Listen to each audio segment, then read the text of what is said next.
Welcome to this journey through one of Appalachia's most forbidden places, where the boundary between the living and the dead dissolved in ways that defy rational explanation. Tell us where you're watching from now, because this story will haunt you in a way few other accounts can, not with cheap scares, but with the suffocating weight of truth buried beneath decades of silence. We're about to delve into a mystery that consumed an entire mountain community, where a cemetery became a prison, where the dead refused to rest, and where one woman's obsession with ancestral secrets led to discoveries so disturbing that local authorities sealed the records for over 50 years. This is the story of Raven's Peak Cemetery, a place where tradition and madness intertwined until no one could tell them apart. It was the year 1947. The world was rebuilding from the ashes of World War II.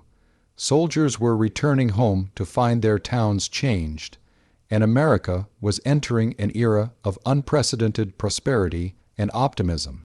But in the mountains of eastern Kentucky, in a region called the Cumberland Gap, the situation was markedly different. There, between mist-covered peaks and deep valleys where the sun barely penetrated during winter months, communities lived virtually isolated from the rest of the world, connected only by dirt trails that became impassable rivers of mud during the endless months of rain. Raven's Peak stood at 4,200 feet above sea level, a limestone prominence that thrust itself skyward like an accusing finger. The Cherokee had considered it sacred ground long before European settlers arrived, a place where the spirit world pressed close to the mortal realm.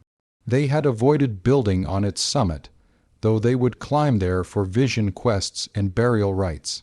When the Scotch-Irish settlers came in the late 1700s, they ignored these warnings. They saw only good drainage, defensible high ground, and limestone suitable for building. They established a cemetery there in 1823. For over a century, the families of Harlan County buried their dead on Raven's Peak. The cemetery grew slowly, a few graves each year, marked with simple limestone slabs carved with names and dates. Families would make the difficult climb to visit their departed, especially on Decoration Day, when they would clean the graves and leave wildflowers picked from the mountain slopes. It was hard country, and death came easily: childbirth, mining accidents, feuds, winter illnesses, the quiet desperation of poverty. The cemetery became a chronicle of suffering, each stone a testament to lives that had been, by any measure, brutally difficult. But something changed in the 1930s. To understand what happened on Raven's Peak, you must first understand the landscape itself, how the physical reality of the place shaped the psychological reality of those who lived in its shadow. The approach to the cemetery was treacherous even in good weather. From the nearest settlement, a coal mining hollow called Blackwater Creek, the trail climbed through dense forest where rhododendron grew so thick that daylight barely penetrated. The locals called these thickets Laurel Hells, and with good reason. Once inside, a person could walk in circles for hours, disoriented, convinced they were making progress only to emerge at the exact spot where they'd entered. The rhododendron branches twisted overhead like interlocked fingers, creating tunnels that seemed to shift when you weren't looking directly at them. The trail itself was barely a trail, more a suggestion of passage, marked by generations of feet that had compressed the earth just enough to distinguish it from the surrounding undergrowth. Tree roots crossed it like arthritic fingers reaching up from below. In spring, the path became a creek. In winter, it became a sheet of ice that claimed at least one life per season, usually someone trying to reach the cemetery for a funeral, their body found days later at the bottom of a ravine, neck broken, eyes frozen open in an expression that witnesses described as seeing something they wished they hadn't. The forest itself seemed wrong to those who ventured through it. The trees grew at odd angles, their trunks twisted as if writhing away from something beneath the soil. Birds fell silent when you passed, creating pockets of stillness so absolute that your own breathing sounded like thunder. The silence was worse than any sound. It pressed against your eardrums, made you aware of your heartbeat, made you feel watched. And you were watched, not by animals, they avoided this path, but by something else that the old-timers couldn't quite name. They would say, "The mountain has eyes," and leave it at that, unwilling to elaborate even when pressed. Children who grew up in Blackwater Creek learned not to play near the trailhead. They learned that some places demanded respect, not because adults said so, but because something in their bones recognized danger.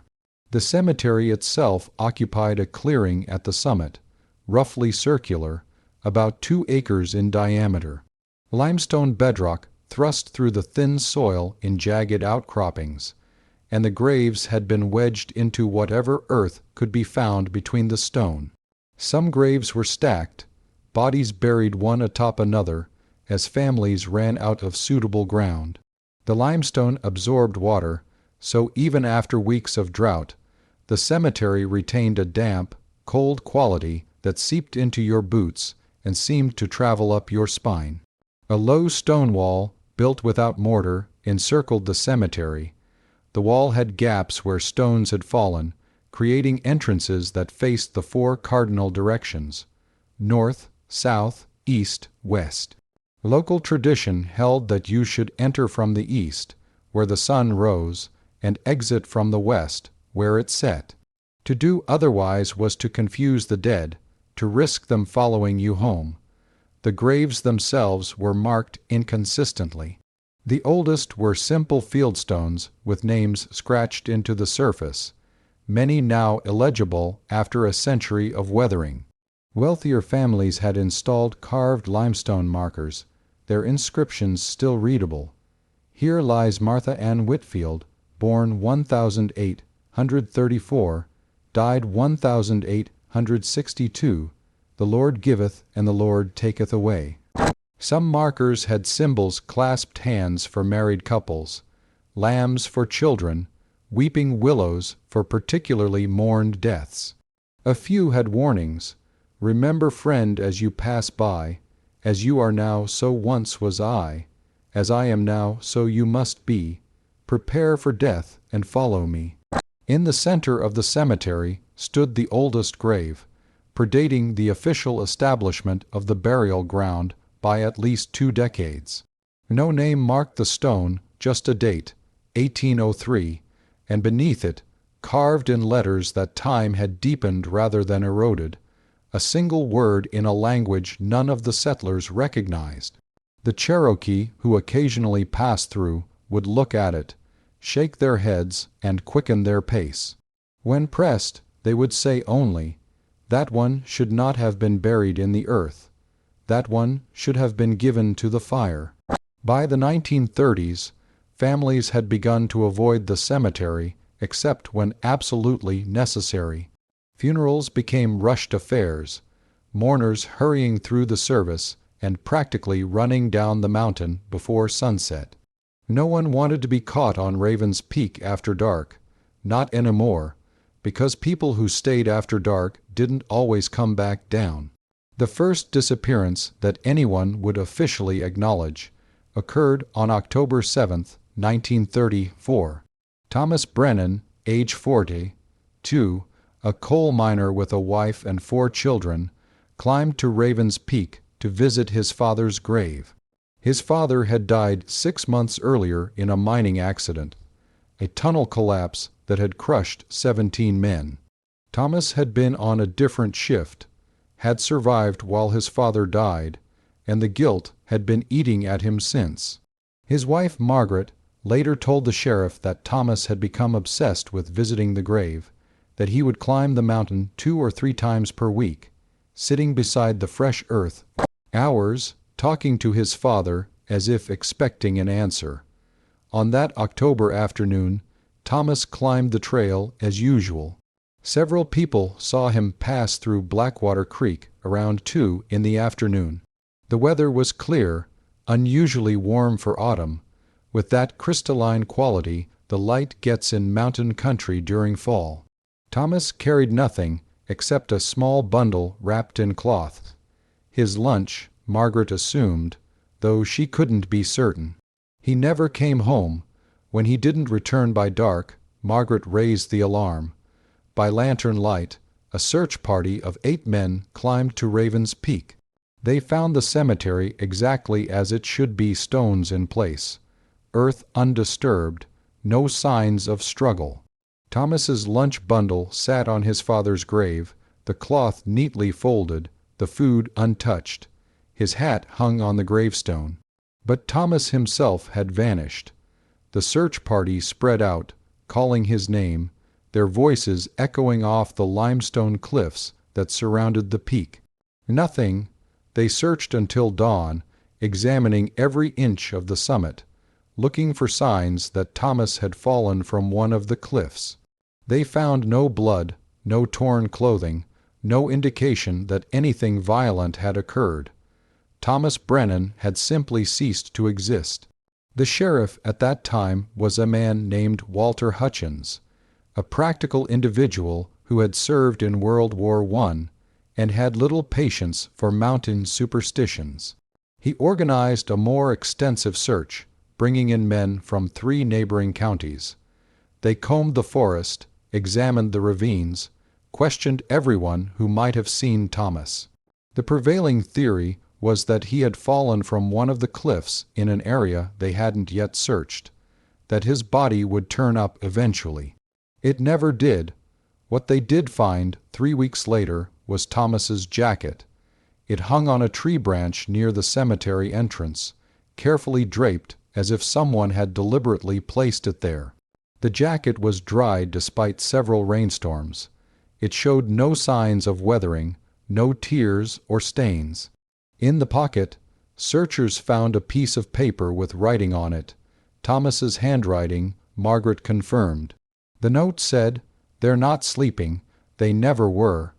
Sheriff Hutchins dismissed it as evidence of Thomas's deteriorating mental state, grief-driven delusion.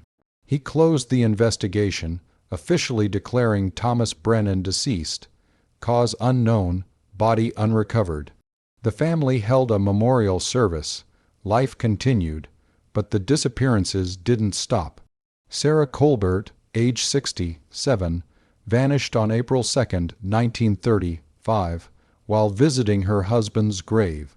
James Colbert had died the previous winter of pneumonia, and Sarah had maintained a weekly vigil at his graveside. Witnesses saw her climb the trail in the morning. She told her daughter she would return by noon. She didn't. The pattern was identical.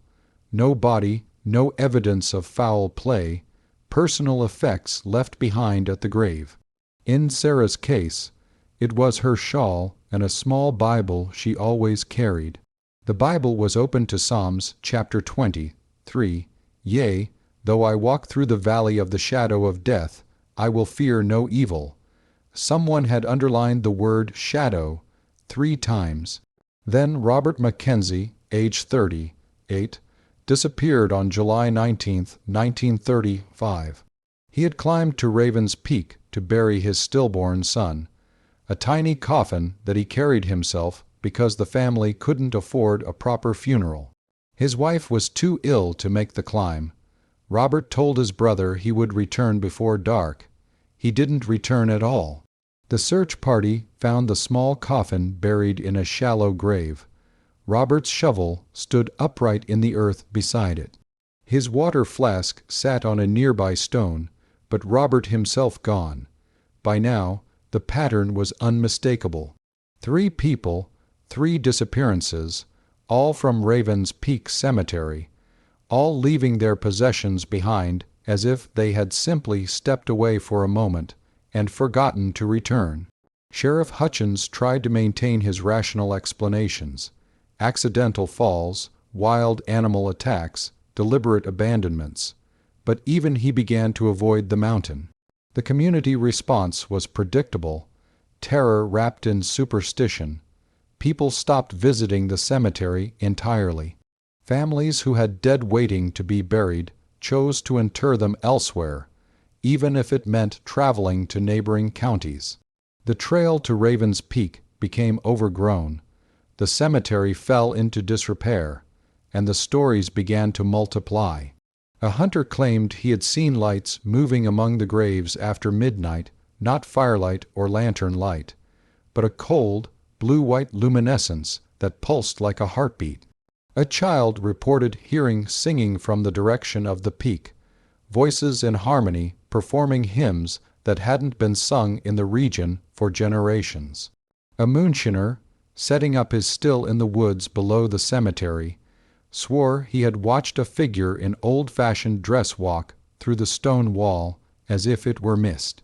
The rational-minded dismissed these accounts as the products of overactive imaginations, munch, inaddled brains, attention-seeking behavior. But the disappearances were facts, not folklore. 3 people had gone up Raven's Peak and never come down. That was real, that was documented. And then, in 1937, a woman named Eliza Harrow decided to find out why. Eliza Harrow was not from Harlan County originally. She had been born in Lexington, educated at a women's college in Virginia, and had taught school in 3 different states before arriving in Blackwater Creek in 1936. She was 41 years old, unmarried by choice rather than circumstance, and possessed the kind of sharp, analytical mind that made men uncomfortable and women suspicious.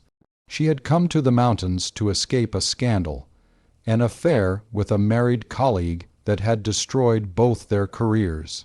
But Eliza had discovered that isolation suited her. She found the mountain people fascinating, their folklore a rich tapestry of genuine historical trauma woven through with supernatural interpretation. She began collecting stories, writing them down in leather-bound journals, comparing accounts, looking for patterns. The disappearances at Raven's Peak caught her attention immediately. Eliza approached the mystery as she would approach a difficult academic problem, methodically, skeptically, with attention to detail. She interviewed everyone who had known the missing persons. She examined the sheriff's reports, such as they were. She read everything she could find about the cemetery's history, digging through county records, church documents, old newspapers from the turn of the century. What she discovered was disturbing. The disappearances, she realized, weren't new. They had been happening for decades, perhaps longer, but no one had noticed the pattern because they occurred infrequently, one every few years, and the victims were typically loners, drifters, people whose absence might not be immediately noted. The 3 recent vanishings were unusual only in their frequency and in the fact that the victims had been established community members. Eliza found references to 8 other unexplained disappearances associated with Raven's Peak between 1870 and 1934. 8 people who had gone to the cemetery and never returned. The accounts were fragmentary, often just a line or 2 in a diary or a mention in a letter. But they all shared the same elements: no body found, personal effects left behind, search parties finding nothing. More intriguing were the accounts of unsuccessful disappearances. People who had gone to Raven's Peak, had experienced something, and had managed to return. In 1892, a woman named Prudence Walker had climbed to the cemetery to visit her mother's grave. She returned 12 hours later, her clothes muddy, her hands bleeding, her hair white with terror. She lived for 3 more days, feverish and delirious, repeating the same phrase over and over: "The ground is hollow, they're underneath, they're waiting." In 1909, a young man named Samuel Cross had gone to Raven's Peak on a dare from his friends. He returned running, screaming, his eyes wild. He never spoke coherently again, spending the remaining 46 years of his life in an institution in Lexington, drawing pictures of faces, hundreds of faces, thousands of faces, covering every available surface with crude sketches of people screaming silently from beneath the earth. In 1921, a minister named Reverend Caleb Stone had attempted to perform an exorcism at the cemetery, believing it to be possessed by demonic forces. He was found 3 days later wandering in the woods, naked, covered in scratches, speaking in tongues. When he finally recovered his senses, he refused to discuss what had happened. He left the ministry, moved to Cincinnati, and worked as a bookkeeper until his death from a heart attack in 1943. His personal papers, discovered after his death, included a single sentence written over and over across 50 pages. "They are not demons. They are the consequence." Eliza compiled all of this into a comprehensive timeline. She created maps showing the locations of graves, the positions where people had disappeared, the areas where strange phenomena had been reported. A pattern emerged. All the disappearances occurred within a 10-foot radius of the cemetery's center, the unmarked grave with the carved word that the Cherokee wouldn't translate. Eliza decided to investigate the grave itself. She made her first visit to Raven's Peak on a bright morning in May 1937. She climbed the trail alone, carrying a leather satchel containing notebooks, pencils, a compass, matches, a kerosene lamp, and a small camping shovel. She was a rational woman with a rational plan. Examine the grave, document everything, perhaps excavate around it to see if there were any underground chambers or caves that might explain the disappearances. The climb took her 3 hours. The trail was even more overgrown than she had expected, the rhododendron closing overhead like a tunnel. She experienced the same unsettling silence others had reported: no birds, no insects, just the sound of her own breathing and the crunch of leaves beneath her boots. The cemetery, when she reached it, was both exactly as described and somehow worse than she had imagined. The limestone markers leaned at drunken angles. Weeds had overgrown most of the graves. The stone wall had collapsed in several places. But what struck her most was the feeling of weight, of oppression, as if the very air pressed down with greater force here than elsewhere. Breathing required conscious effort. She spent the first hour documenting everything, photographing graves, measuring distances, sketching the lay out in her notebook. The central grave drew her attention repeatedly.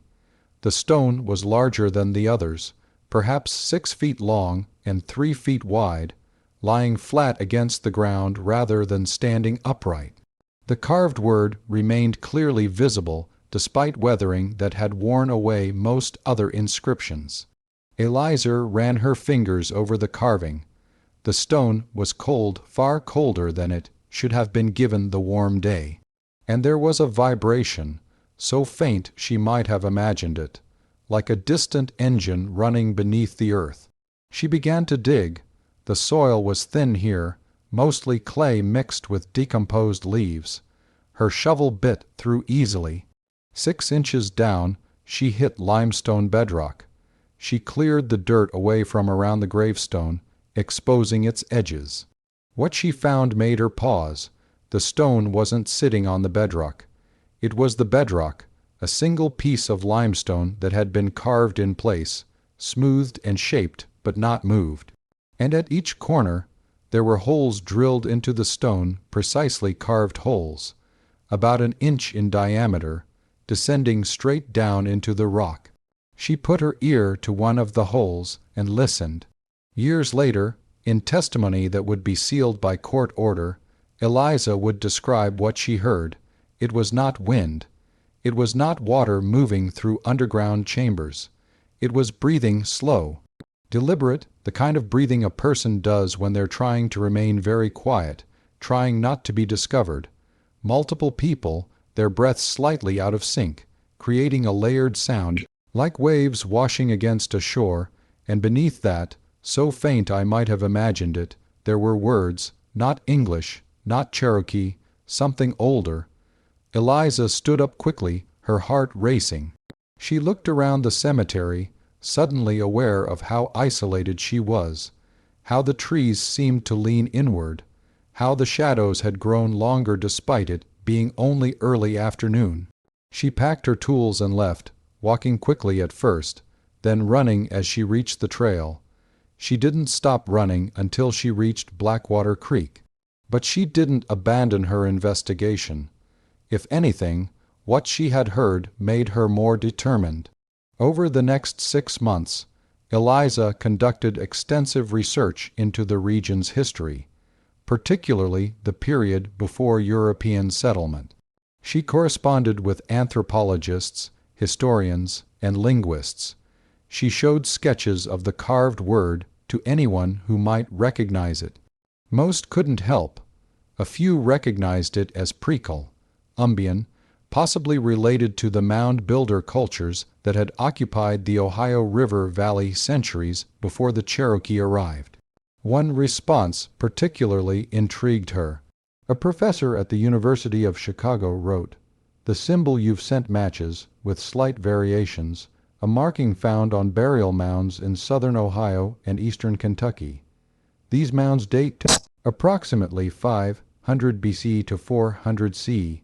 The Adena and Hopewell cultures built them, though we know little about their religious beliefs. The mounds were not simple graves, but rather complex structures, some containing multiple chambers, some showing evidence of centuries of use. The symbol, as near as we can determine, means something like threshold or passage. Was typically placed at points of ritual significance, entrances to mounds, spring heads, cave mouths, places where, according to their belief system, the boundary between worlds became thin. Eliza began to form a theory. What if the unmarked grave wasn't a grave at all? What if it was a seal, placed there thousands of years ago to close something that the ancient peoples had opened and then decided must remain closed? What if the cemetery built on top of it by ignorant European settlers had weakened that seal, created fractures through which something could reach up and pull people down? It was insane. It violated everything Eliza had been taught about science and reason, but it fit the evidence better than any rational explanation. She decided to return to Raven's Peak. This time, she would bring help. Eliza convinced 3 people to join her expedition. Sheriff Hutchins, whose skepticism had been worn down by years of unexplained disappearances. Dr. Marcus Webb, a physician from the nearest town with an interest in geology, and James Turner, a mining foreman who had experience with underground structures. They climbed to Raven's Peak on November 13, 1937, arriving at the cemetery just after noon. The sky was overcast, threatening snow, and the temperature had dropped below freezing. Their breath formed clouds in the still air. Eliza explained her theory. The men listened with varying degrees of skepticism, but they had all agreed to help excavate around the central grave to see what lay beneath. They brought proper mining equipment, picks, shovels, crowbars, rope, lanterns. They began to work. The limestone around the grave was harder than expected, requiring picks to break through. They worked in shifts, 2 digging while 2 rested. By mid-afternoon, they had excavated a trench around the entire gravestone, exposing its full dimensions. It was larger than they had thought. The visible portion was just the top of a limestone slab that extended down at least 6 feet into the bedrock. And they found the tunnels. Each of the 4 drilled holes at the corners didn't end after a few inches as they had assumed. They continued down and down and down. James Turner tied a weighted rope to a stone and lowered it into one of the holes. 30 feet of rope disappeared before the weight hit bottom. "There's a chamber down there," James said, his voice tight. "A big one." Sheriff Hutchins wanted to stop, to seal everything up and leave, but Eliza convinced him to continue. They needed to know. They needed to understand what was happening. They widened one of the holes using picks and hammers, breaking away limestone until the opening was large enough for a person to fit through. Cold air rushed up from below, carrying a smell that made them all step back, not decay exactly, but something organic and wrong, like the smell of a cellar that had been sealed for centuries. James Turner volunteered to descend. They secured a rope around his waist, gave him a lantern, and lowered him into the darkness. What James found below would be documented in Sheriff Hutchins's official report, filed with the county and immediately sealed by order of the state attorney general.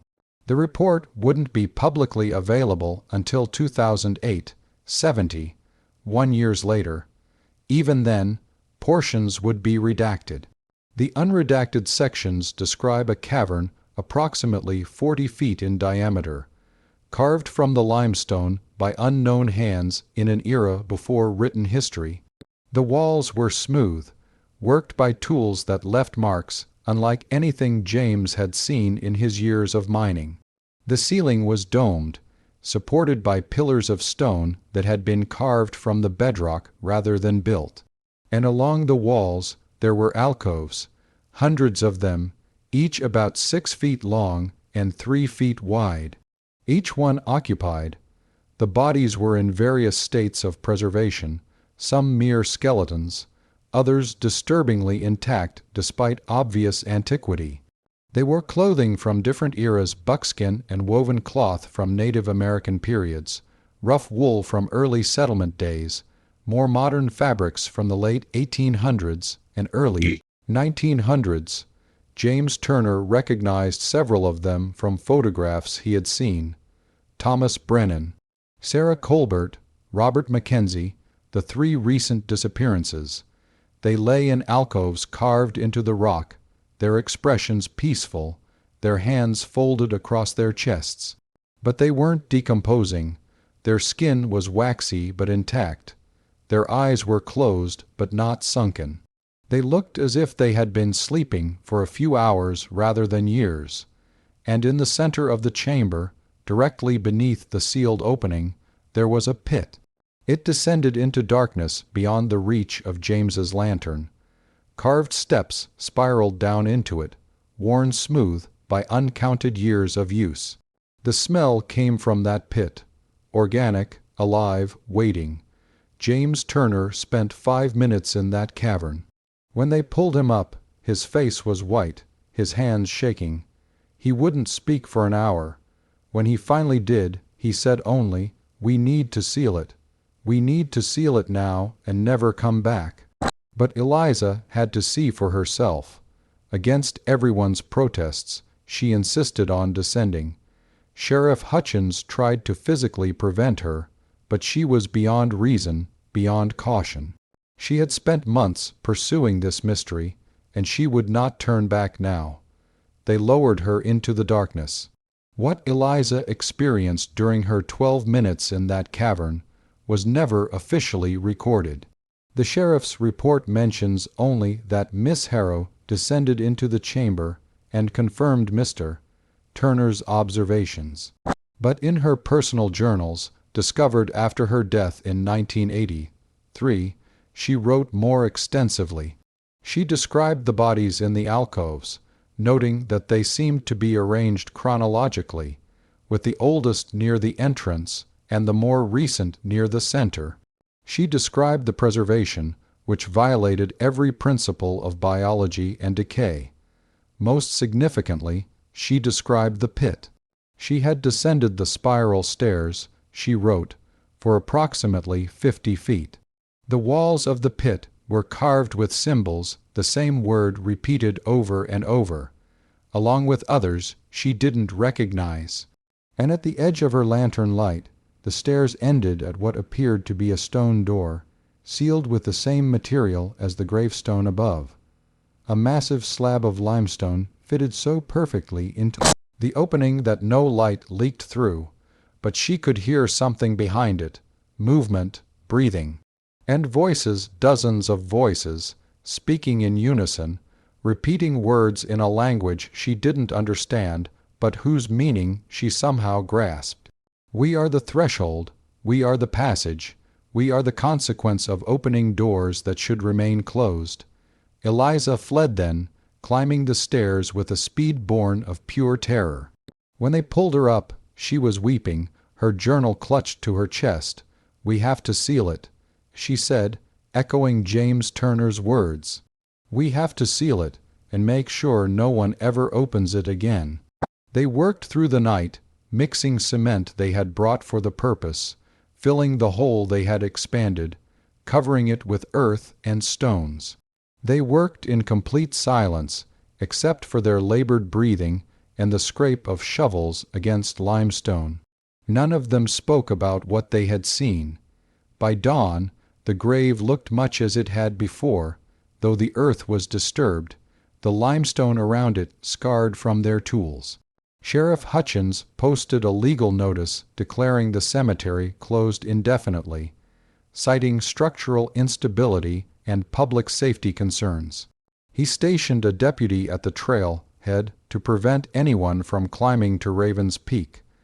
The official explanation was geological instability, sinkholes and cave systems that made the summit dangerous. It was partially true, but the real reason remained locked in sealed documents, in journals hidden in attics, in the nightmares of 4 people who knew what lay beneath Raven's Peak. The cemetery on Raven's Peak remains closed to this day.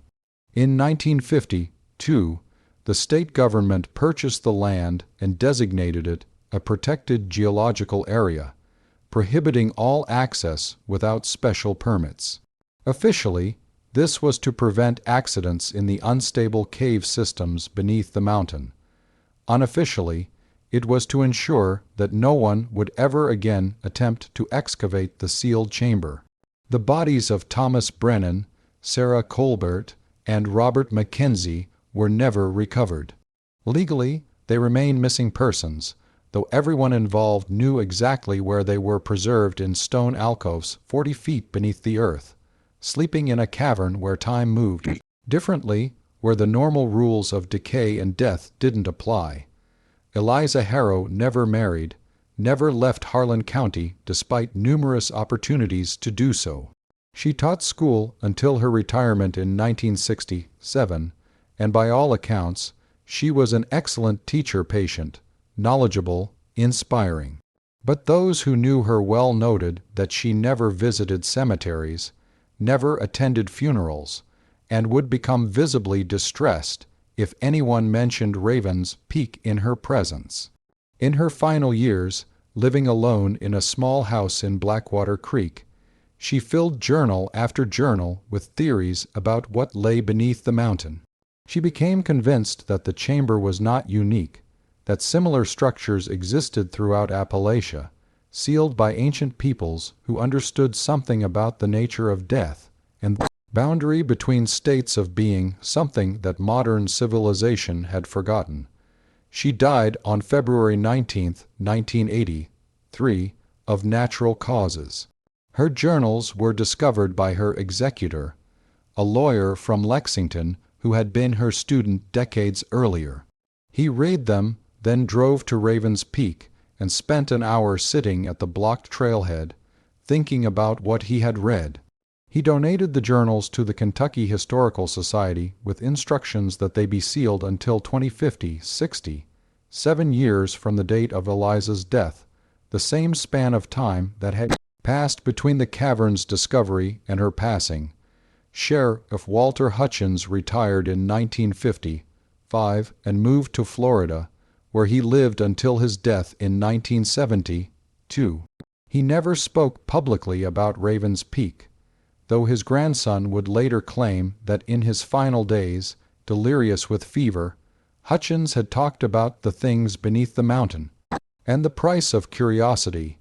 James Turner continued working in the mines until a cave-in 1950, COVID-19 left him partially paralyzed. He spent the remaining 37 years of his life in a wheelchair, but he never complained. In fact, those who knew him said he seemed almost grateful for the accident, as if being trapped above ground was preferable to the alternative. Dr. Marcus Webb became obsessed with limestone cave systems, spending decades exploring and mapping underground chambers throughout Kentucky and Tennessee. He published several academic papers on cave formation and underground waterways, but he never returned to Raven's Peak, and when asked about it, he would simply say, "Some caves are better left unexplored." The four of them maintained contact throughout their lives, meeting occasionally, never discussing what they had seen but bound by shared knowledge, shared horror. They were the keepers of a secret that could never be fully shared because no one who hadn't descended into that cavern could truly understand what it meant. To this day, the trail to Raven's Peak remains officially closed. The cemetery is accessible only by helicopter, which the State Geological Survey uses once every 5 years to check for sinkhole development. The surveys always report the same thing: stable conditions, no significant changes, no cause for concern. But the surveyors always mention something else in their reports, something that never appears in the official summaries. The central grave, the one with the ancient carved word, shows no sign of weathering. After nearly 200 years of exposure to the elements, the carving remains as sharp and clear as if it had been cut yesterday. And sometimes, on still days, the surveyors report hearing sounds from beneath, not wind, not water, but something that sounds disturbingly like breathing. The people of Blackwater Creek don't talk about Raven's Peak. Newcomers to the area who ask about the cemetery are told it's dangerous, unstable, closed for safety reasons. If they press for details, they're met with silence or subject-changing deflection. The story has become a local taboo, something everyone knows but no one discusses. But on certain nights, particularly November 13th, the anniversary of the excavation lights are sometimes seen moving on the summit of Raven's Peak. Not flashlights or lanterns, but that cold, blue-white luminescence that hunters first reported in the 1930s. The lights move among the graves in patterns that suggest purpose, ritual, a ceremony whose meaning has been lost to time. And occasionally, very rarely, someone will climb to the cemetery despite the closure. Usually, it's a thrill seeker, someone who has heard rumors and wants to prove their courage. Sometimes, it's a researcher, someone who has read the partially declassified documents and wants to see the site for themselves. Most of these trespassers return with stories of an eerie but ultimately harmless visit: an overgrown cemetery, broken grave markers, the oppressive silence typical of isolated mountain clearings. But not all of them return. In 2003, a graduate student from the University of Kentucky named David Marsh climbed to Raven's Peak to photograph the cemetery for his thesis on frontier burial practices. He was an experienced hiker. He had informed his advisor of his plans, and he carried a satellite phone for emergencies.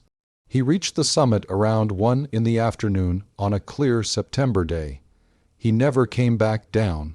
The search and rescue operation lasted 2 weeks. They found his backpack at the base of the central grave, his camera inside, the memory card missing. His satellite phone lay on the ground nearby, the battery dead, the last call logged at 3:47 p.m. A failed attempt to connect, lasting less than 5 seconds before the signal dropped. His body was never found. The official explanation was a fall from one of the cliff faces, the body carried away by scavengers before searchers could locate it. But those familiar with the history knew better. David Marsh had become another name in the long list of people who had gone to Raven's Peak and been claimed by whatever waited beneath. The incident prompted the state to increase security. Motion-activated cameras were installed at the trailhead. Regular aerial surveys were mandated.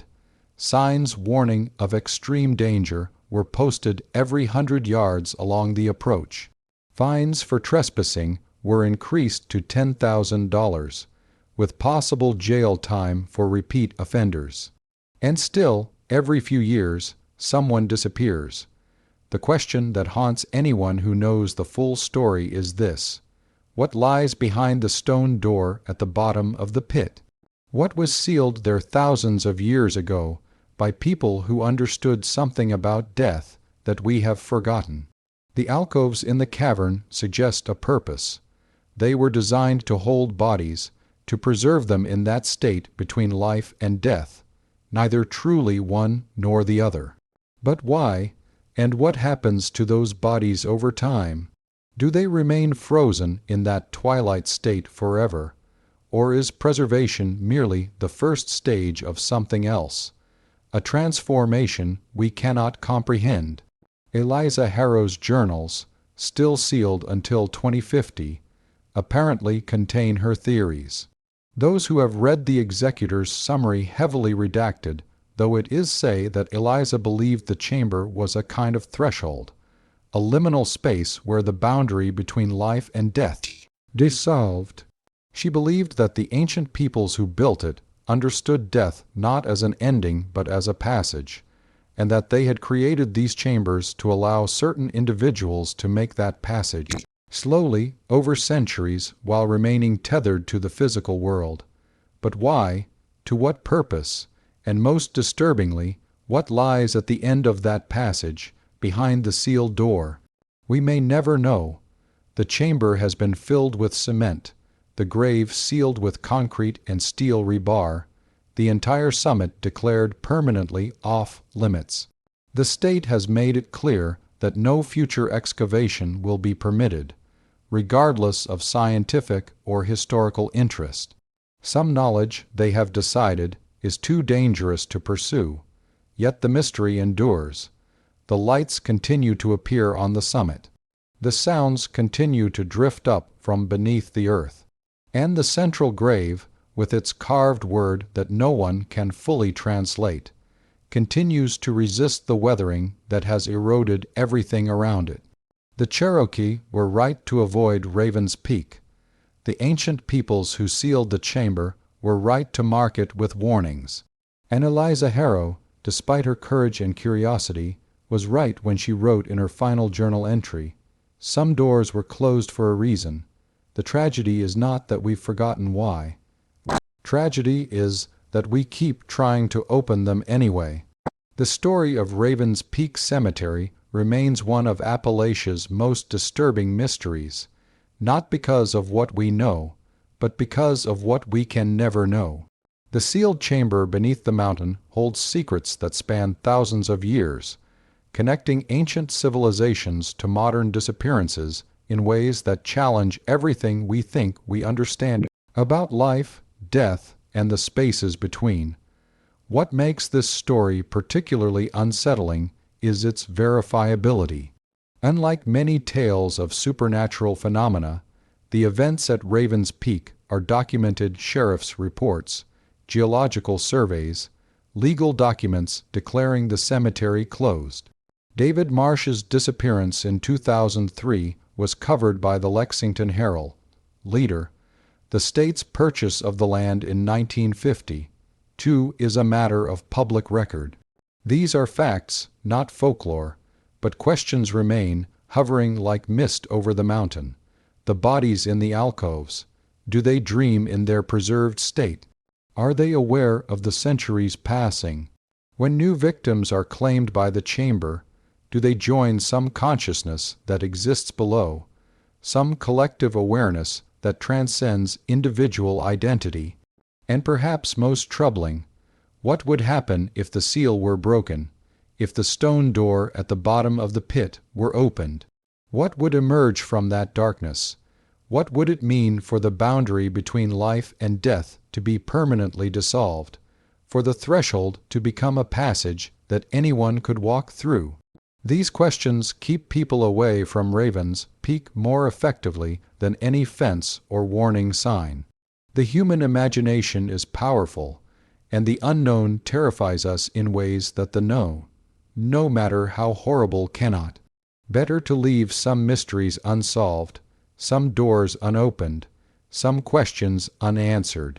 To this day, on quiet nights when the wind moves through the Cumberland Gap, when the mist settles over the valleys and the mountains become silhouettes against the starlight, people in Blackwater Creek will pause in their evening routines and listen. They listen for sounds from the direction of Raven's Peak, sounds that might be wind, might be animals, might be the mountain itself breathing. And occasionally, very occasionally, they hear something else, voices, dozens of them, speaking in unison from beneath the earth, repeating words in a language older than memory, words that mean, "We are the threshold, we are the passage, we are the consequence of opening doors that should remain closed." The cemetery stands empty now, its stones leaning at odd angles, its paths overgrown, its secrets buried beneath limestone and concrete, and the accumulated weight of decades of silence. No one tends the graves, no one leaves flowers on Decoration Day. The dead lie forgotten, their names eroding from the stones that mark them, their stories lost to time. All except for one grave, the central grave, the one that isn't a grave at all but a seal, a warning, a threshold marked with a word that predates the Cherokee, predates the mound builders, predates perhaps even the arrival of humans in North America. That stone remains clear, its carving sharp, its warning visible to anyone brave enough or foolish enough to climb the mountain and read it. But there's no one to read it anymore. The trail is closed, the mountain is forbidden. And Raven's Peak Cemetery waits in silence, as it has waited for thousands of years, as it will wait for thousands more. A dark place on a dark mountain, where the boundary between the living and the dead grows thin, where people who venture too close sometimes never come back, and where something old and patient and utterly inhuman continues to breathe beneath the earth, separated from our world by a stone door that grows thinner with each passing century. The story of Raven's Peak Cemetery remains a disturbing reminder that some mysteries exist not to be solved, but to be respected. The four people who descended into that chamber in 1937 discovered something that humanity was never meant to see, and they spent the rest of their lives carrying that knowledge like a weight that could never be set down. But questions remain, hovering like shadows in the corners of this story. What happens to the preserved bodies in their alcoves? How many more people have vanished into that chamber since David Marsh disappeared in 2003? And most troubling of all, what will happen when the seal finally fails, when time and geological pressure finally crack that stone door open? To this day, the state of Kentucky maintains its prohibition on accessing Raven's Peak. The cemetery remains closed, the chamber sealed, the mystery preserved in amber like the bodies that lie beneath the mountain. Perhaps that's for the best. Perhaps some knowledge is too dangerous, some truths too terrible, some doors too dangerous to open. And on silent nights, when fog rolls through the Cumberland Gap and settles over Blackwater Creek like a shroud, people still report hearing sounds from the direction of Raven's Peak. Sounds that might be wind through limestone caves, might be the settling of ancient rock, or might be something else entirely, something that waits in the darkness beneath the earth, patient and eternal, breathing in rhythm with the mountain itself. If this journey through one of Appalachia's darkest mysteries has resonated with you, if you find yourself pondering the nature of boundaries between life and death, between knowledge and ignorance, between curiosity and wisdom, then consider subscribing to this channel. There are many more stories waiting to be told, mysteries buried in time that deserve to be examined with the respect and seriousness they demand. Leave a like if this account has provoked reflections that go beyond mere entertainment, if it has made you question what lies beneath the surface of the world we think we know, and comment sharing your own perspectives on this question. Are there some mysteries that humanity should simply leave unsolved? Are there doors that should remain closed, regardless of how desperately we want to know what lies behind them? Until next time, remember that the past is not dead. It's not even past. It breathes beneath our feet, waits in sealed chambers, calls to us from forgotten cemeteries on forbidden mountains. And sometimes, in the stillness of night, it reaches up through the earth and reminds us that we are not alone, that we have never been alone, and that the boundary between the living and the dead is far more permeable than we dare to imagine. This has been the Untold Hour. Stay curious, stay cautious, and stay away from Raven's Peak.